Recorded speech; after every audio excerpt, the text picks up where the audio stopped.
Corona और इतने के बीच में एक आदमी मोटा चेन रसूखदार और इतने हॉस्टल के मालिक कैसे हो गए? क्या थाना में कौन विधायक का फोन आया कि नीलू को अग्रवाल को छोड़ना पड़ा? क्या इसकी जांच नहीं होगी? और पीएमसीएच के डॉक्टर ने जब पोस्टमार्टम रिपोर्ट दिया तो फिर आप उस पोस्टमार्टम रिपोर्ट को मानने को तैयार नहीं है।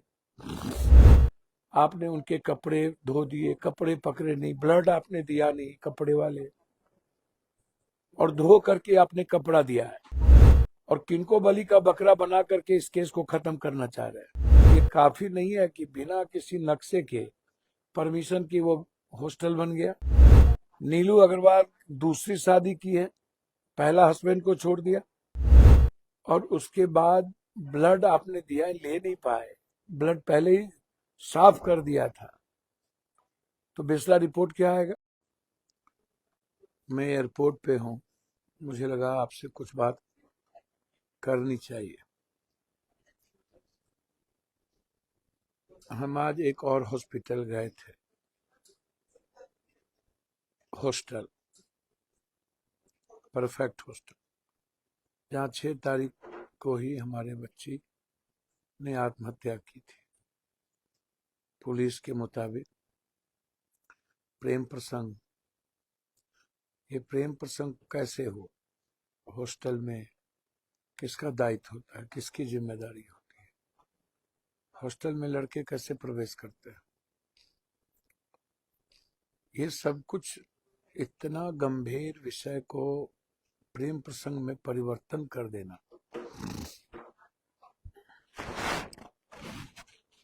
और उसको हत्या नहीं मानना, हॉस्टल मालिक को बचाना, ये क्या है? परफेक्ट परफेक्ट हॉस्टल मालिक कौन है, और क्यों सही ढंग से इस पर इन्वेस्टिगेशन नहीं हुई? और वो लड़के कैसे गए? और ना जाने हमारी लाखों बच्ची कैसे हॉस्टल के लापरवाही के कारण मौत की शिकार हो जाती है, और ऐसे हॉस्टल मालिक पर कार्रवाई क्यों नहीं होती है? दूसरा सवाल है मेरा बक्सर से। हमारी बच्ची ट्विस्ट कोचिंग पढ़ने जा रही थी, 3 मनचले लड़के ने हमारी बच्ची के साथ बारी बारी से शोषण किया।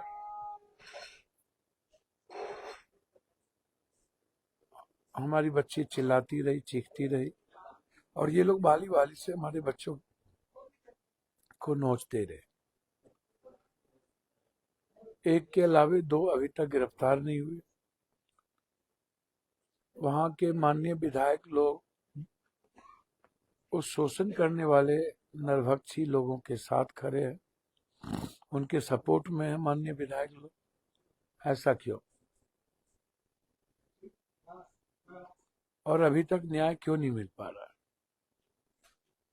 इसी न्याय की उम्मीद मुझे खगड़िया से भी नहीं। तो ये सवाल नेताओं के लिए क्यों नहीं? मेरे लिए पहला सवाल है कि इतनी बड़ी बड़ी घटनाओं के बाद एक भी नेता गंभीर नहीं है।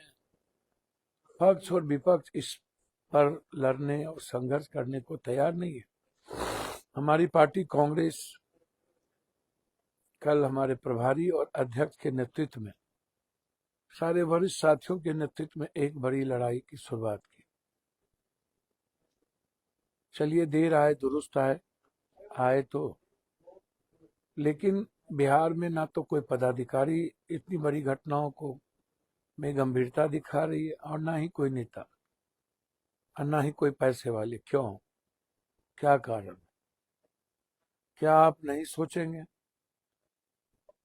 और हमारी बेटी इन नरभक्षियों की शिकार होती जाएगी। क्या कारण है कि इतनी घटनाओं के बाद भी सरकार नहीं जग रही? आप सोचिए, मनीष रंजन जेल में है, और ये मनीष रंजन कोरोना के समय एक एक्स एमपी का ड्राइवर था, जहानाबाद में एक एक्स एमपी के बेटे का ड्राइवर था, और गैस सिलेंडर ऑक्सीजन सिलेंडर का धंधा करते करते और एम्बुलेंस का धंधा करते करते ये 100 करोड़ का मालिक हो गया।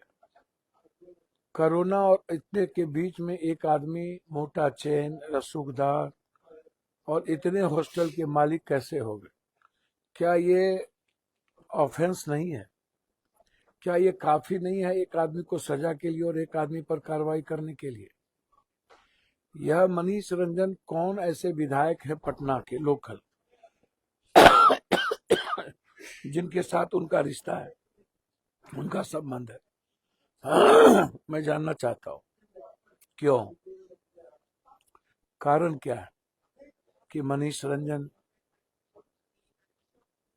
किसके साथ विधानसभा के चुनाव में लगातार घूम रहे थे, किनको इतने पैसे दे रहे थे? नीलू अग्रवाल को जब अस्पताल से में झगड़े हुए थे परिजन से तो थाना ले जाया गया। थाना में कौन विधायक का फोन आया कि नीलू को अग्रवाल को छोड़ना पड़ा? क्या इसकी जांच नहीं होगी? पटना के कौन विधायक है, कौन हमको नहीं बोलना है। क्या उस फोन की जांच नहीं होगी कि किनके कौन कौन नेता के फोन थाना प्रभारी को आया, क्यों आया? क्या इसकी गहरी जांच नहीं होनी चाहिए? और किनके कहने पर थाना से नीलू अग्रवाल को छोड़ा गया? दूसरी तरफ प्रभात हॉस्पिटल के बारे में अभी तक क्या कारण है कि आप कोई कार्रवाई नहीं कर रहे, जबकि हेपेटाइटिस बी, टीबी और डेंगू, मलेरिया का दवाई भी हॉस्पिटल में चला, उसके भी प्रिस्क्रिप्शन लगे हुए। क्या कारण है? आप लगातार प्रेम प्रसंग और डायरी कोई पत्रकार है डायरी डायरी डायरी चिल्ला रहा है, ये क्या बात है भाई? कौन मैनेज कर रहा है उस पत्रकार को? डायरी डायरी में आ गया।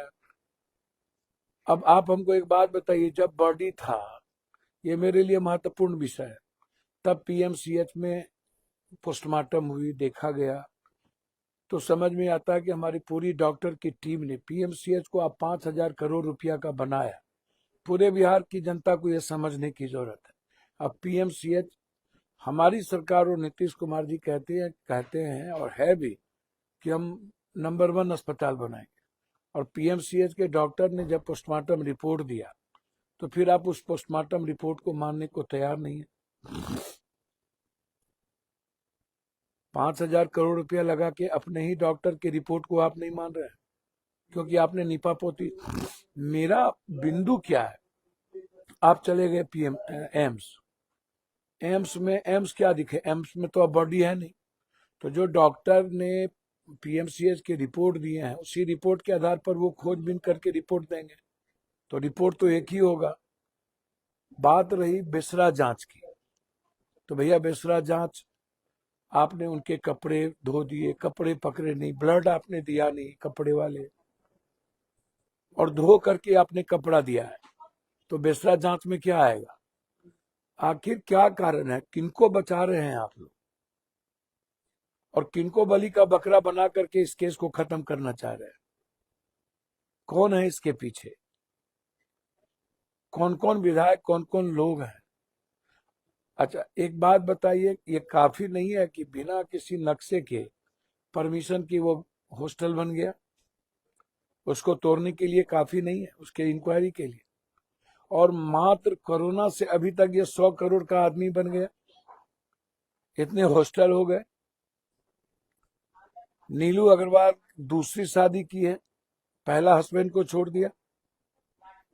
और एक महत्वपूर्ण चर्चा आपसे मैं करूंगा, ये जो गोल के मालिक हैं विपिन जी, हमारे भी भाई हैं, सभी जगह शंभू लॉज में गोल के बारे में है कि गोल के बच्चों को प्राथमिकता दिया जाएगा, और जहां जहां गोल का चल रहा है वहां पर शंभू को प्राथमिकता दिया गया है। तो विपिन जी, गोल का क्या रिश्ता है शंभू से? क्या इस एंगल पर काम हो रहा है? क्या आपने चर्चा की कि विपिन और शंभू अग्रवाल के बारे में क्या चर्चा हुई? तो बेसरा रिपोर्ट किस आधार पर आएगा जब आपने कपड़ा ही धो के दिया? कपड़े में कुछ है ही नहीं, और उसके बाद ब्लड आपने दिया, ले नहीं पाए, ब्लड पहले ही साफ कर दिया था, तो बिस्ला रिपोर्ट क्या आएगा? क्योंकि जब आप पीएमसीएच में सारी चीजें, सीटी स्कैन आ गई, माथे में चोट है, तो क्या अपने माथा फाड़ लिया वो?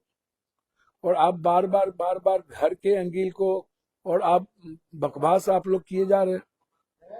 घर से वो बच्ची आई, अकेले आई, माँ छोड़ने गई। यदि वो डिप्रेस में होती या कोई ऐसा मामला होता तो अकेले माँ छोड़ देती और अकेले बच्ची आती। और अकेले जब आई, फुटेज है, और उसके बाद जब 6 तारीख को कोई फुटेज नहीं है, सीसीटीवी पर मेरा सवाल है क्यों बंद है? जब वो प्रेम प्रसंग होता और बच्ची खुद कुछ करती या तो कैसे हुआ? तो कौन लोग हैं? यदि कोई नहीं है, हॉस्टल कौन आया? तो हॉस्टल कैसे आया?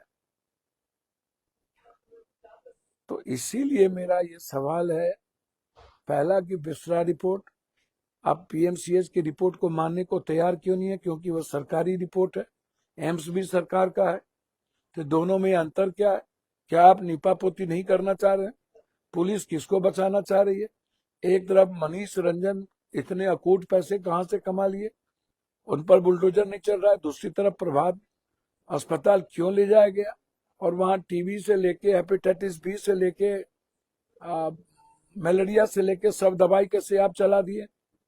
क्या ये काफी नहीं है उस अस्पताल को के कैंसिलेशन के लिए, कि बिना रोक के आपने सारी दवाई चला दी?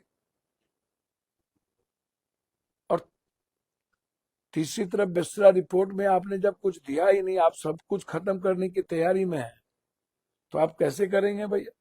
तो बस मेरा ये सवाल है, जरा बिहार की जनता और सभी बच्चों से आग्रह करेंगे कि अपनी बहन को, अपनी बेटी को क्या आप सुरक्षित नहीं देखना चाहते? क्या ये आवाज नहीं उठनी चाहिए? क्या हॉस्टल पूरा का पूरा दरिंदों के हाथ में नहीं है? क्या इसके जो विलेन है, नेता पदाधिकारी और पैसे वाले नहीं है? क्या इस विलेन को पहचानना नहीं चाहिए, जो हमारे बच्चों पर गिद्ध दृष्टि रखते हैं? 1 जनवरी को गिद्ध दृष्टि रखेंगे, पर्व में गिद्ध दृष्टि रखेंगे, क्यों? और जब मैं सीसीटीवी फुटेज को खंगालने की बात कर रहा हूं, और सभी के मोबाइल के लोकेशन, कि हमारी बच्ची का मोबाइल किस रात में, कई सारे हॉस्टल के मालिक का, किनका मोबाइल लोकेशन क्या है, आप उसको देखिए और उसका कॉल डिटेल निकालिए। मैं तो चाहूंगा मोबाइल लोकेशन जांच करवाने के लिए। तो मैं इन नरभक्षी नेताओं से और नरभक्षी पदाधिकारी और नरभक्षी पैसे वालों से मैं चाहूंगा अपनी बच्ची को बचाना। और ये हॉस्टल के जो नरभक्षी लोग हैं, रावण लोग हैं, कंस लोग हैं, ये कंप्लीट रूप से इन नरभक्षियों के साथ मिले हुए हैं। पैसे के रसूख पर ये हॉस्टल खोलते हैं, हॉस्पिटल को खरीदते हैं, और थाना को पैसा दे करके ये गलत सारे करतूत करते हैं। इसको समझिए, इसको निपापोती करने का पूरा प्रयास किया जा रहा है और बड़े लेवल पर किया जा रहा है।